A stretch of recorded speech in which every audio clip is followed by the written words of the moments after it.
Hello, my dear. No, I know it is a mistake. It will not be repeated. Although today I will not make it to the house. I am very held in the office. I am so held up. There's something we are trying to rush with. The boss wants it so early. Please understand me, my dear wife. You know I love you. Understand, I've never wanted to spend a night away. But this one is emergency. Okay, thank you for understanding. And I'm doing something in M-Pesa right now. Thank you and have a good night. I'll see you in the morning. Young lady, what have you done? You've soaked my clothes. I don't have anything to wear. You forced me to wear your dress.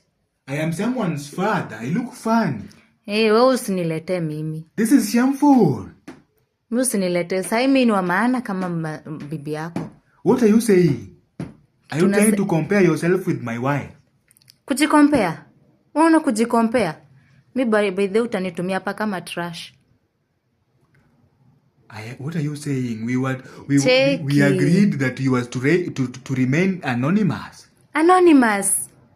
Yes, I passed by here in the evening, and then I found your rent and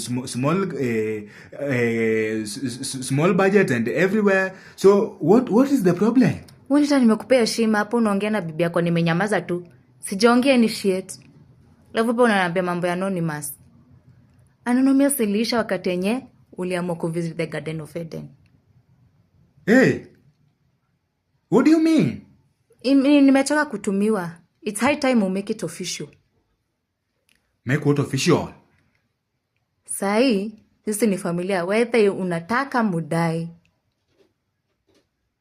Ituwe basi. Tumalize.